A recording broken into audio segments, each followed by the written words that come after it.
Good evening. இது குரு த alchemist. இன்னைக்கு December 6, 2024 reserve bank of இந்தியாவோட மானிட்டரி பாலிசி கமிட்டி மீட் பண்ணி 2-3 இம்பார்ட்டன்ட் டிசிஷன் எடுத்து சொல்லியிருக்காங்க. ஒன்று, ரேட் ஆஃப் இன்ட்ரெஸ்ட் குறைக்க போகிறதில்ல, அதே மெயின்டைன் பண்ண போகிறோம் அப்படின்னு சொல்லியிருக்காங்க. ரெண்டாவது, சிஆர்ஆர் கேஷ் ரிசர்வ் ரேஷியோவை 0.5 பேசிஸ் பாயிண்ட்ஸ் குறைச்சிருக்காங்க. 4.5% 4% குறைச்சிருக்காங்க. இந்த சிஆர்ஆர் குறைச்சதில் என்ன சிக்னிஃபிகன்ஸ்னாக்கா, இது வந்து ஒரு 1.16 lakh crores ஃபினான்ஷியல் சிஸ்டத்துக்கு பம்பின் பண்ணும். ஓகே, லிக்விடிட்டி பூஸ்ட் ஆகும் அப்படின்னு வச்சுங்களேன். இந்த 2 டிசிஷன்ஸை விட முக்கியமான விஷயம் என்னன்னாக்கா, 2 அப்சர்வேஷன் கொடுத்துருக்காங்க. இந்த 2 அப்சர்வேஷன், ஃபர்ஸ்ட் திங், ஜிடிபி 7.2 அப்படின்னு சொல்லிட்டு முன்னாடி ஃபோர்காஸ்ட் பண்ணிருந்தாங்க. ஸோ அந்த 7.2ன்றத 6.6 இந்த ஃபினான்ஷியல் 2025க்கு ஆகிடும் அப்படின்ற மாதிரி சொல்லியிருக்காங்க. இது வந்து ஒரு என்ன சொல்கிறது, ஒரு பேட் நியூஸ்.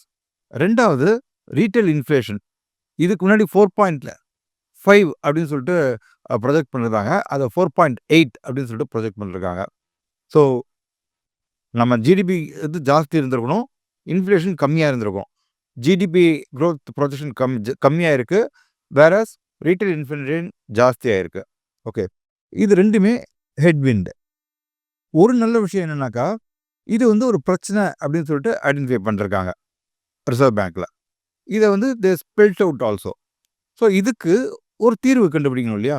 எப்பயுமே வந்து ஒரு ப்ராப்ளம் தான் இம்பார்ட்டன்ட், சொல்யூஷன் இம்பார்ட்டன்ட் கிடையாது. Identifying the problem is key. So இந்த ரெண்டுத்தையும் அவங்க ப்ராப்ளம் செட்மெண்ட்டாக சொல்லியிருக்காங்க. இந்த ரெண்டுத்தையும் டெஃபினட்டாக அட்ரஸ் பண்ணுறதுக்கு government will also put lot of effort and Reserve Bank will also put lot of effort. இது ரெண்டுத்தையும் நாம் புரிஞ்சுக்கணும்.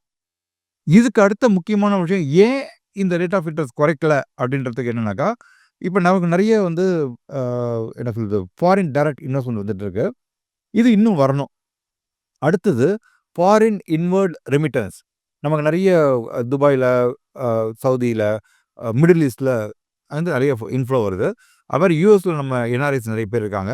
இவங்க எல்லாரும் இந்த ரேட் ஆஃப் இன்ட்ரெஸ்ட் இங்கே ஜாஸ்தியாக இருக்கிறதால, அமெரிக்காவில் கம்மியாயிட்டு வரதால அவங்க இங்கே ட்ரான்ஸ்ஃபர் பண்ணுறதுக்கு சான்சஸ் ஜாஸ்தி. இன்னொன்று, dollar is at the highest level, all time high level கிட்ட இருக்கான். ஸோ இப்போ இவங்க ஃபண்ட்ஸ் ட்ரான்ஸ்ஃபர் பண்ணாங்க அப்படின்னாக்கா, ஒன்று ரேட் ஆஃப் இன்ட்ரெஸ்ட் ஜாஸ்தியாகும். ரெண்டாவது, இப்போ டாலர் விலை கம்மியாச்சு அப்படின்னாக்கா, they take more dollar per dollar. So இந்த காரணத்தால் இவங்க ரேட் ஆஃப் இன்ட்ரெஸ்ட்டை இதே ஸ்டேட்டஸ் கோ அண்ட் அப்படி மெயின்டைன் பண்ணிருப்பாங்கன்னு நினைக்கிறேன். ஸோ ஓரளவுக்கு இது குட் நியூஸ் தான். மார்க்கெட் இன்னைக்கு கிரைண்டிங் பண்ணி இம்ப்ளைட் வாலட்டிலிட்டி க்ரஷ் ஆகி ஆல்மோஸ்ட் ஒரு 20-25 பாயிண்ட்குள்ளே ஒரு 4.5 மணி நேரம் இருந்து ப்ரீமியத்தில் அரைச்சி செட்டில் ஆகிருக்கான். இது கொஞ்சம் அப்வர்ட் பயஸில் மேலே போகும் அப்படின்னு நினைக்கிறேன். நாம் இன்மேல்ட்டு சாண்ட் பண்ண வேண்டிய நம்பர் 24,577. இந்த நம்பருக்கு மேலே இருக்கிற வரைக்கும் மார்க்கெட் கொஞ்சம் புல்லிஷாக இருக்கிறதுக்கு வாய்ப்பு இருக்குது. ஸ்மால் கேப், மிட் கேப் நல்லா மேலே போகிறதுக்கு வாய்ப்பு இருக்குது. இந்த மெசேஜ் உங்களுக்கு ஹெல்ப்ஃபுல்லாக இருக்கும்னு நினைக்கிறேன். எட்ஜில் ட்ரேட் பண்ணுங்கள், எட்ஜோட ட்ரேட் பண்ணுங்கள், ஜெயிங்க, சேர்ந்து முன்னேறுவோம், உச்சியில் சந்திப்போம். நன்றி, வணக்கம், take care. Only thing is my observation வந்து பார்த்தீங்கன்னா, ஃப்ளோட்டிங் லோன் ரேட்ஸ் எல்லாம் சேஞ்ச் ஆகாததால் இஎம்ஐஸ்லாம் சேமாகவே இருக்கும். ஒரு கன்ஃபியூஷன் இருக்காது. Same EMIs will continue. அதுக்கப்புறம் இப்போ வந்து இன்னும் 8.5% அளவுக்கு உங்களுக்கு 9% கூட சில பேங்க்ஸில் டெபாசிட்டர்ஸ்க்கு இன்ட்ரெஸ்ட் ரேட் கொடுக்குறாங்க. அதுவும் அப்படியே கண்டினியூ ஆகும். அப்படிங்கிறதால இப்போ இருக்கிற இந்த சான்ஸை டெபாசிட் போடணும் பேங்க்கில் அப்படின்னு நினைக்கிறவங்க யூஸ் பண்ணிக்கணும். கோயிங் ஃபார்வர்ட் அது இன்னும் குறையிறதுக்கு சான்சஸ் அதிகம். மேலும் இது வரைக்கும் அமெரிக்காவில் எதனா சேஞ்ச் வந்தால் உடனே இந்தியாவிலேயும் சேஞ்ச் பண்ணுவாங்க அப்படின்னு ஒரு எதிர்பார்ப்பு எப்போவுமே இருக்கும்.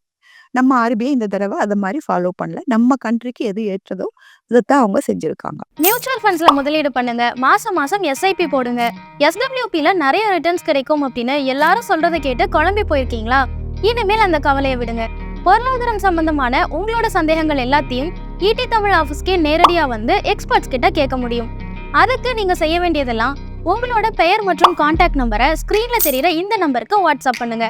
நாங்க உங்களை நேரடியா தொடர்பு கொண்டு மற்ற விவரங்கள் எல்லாம் சொல்லுவோம். உங்க சந்தேகங்களை உங்களுக்கு ஃபேவரட்டான எக்ஸ்பர்ட்ஸ் கிட்ட கேட்கிற இந்த ஆப்பர்ச்சுனிட்டியை மிஸ் பண்ணிடாதீங்க.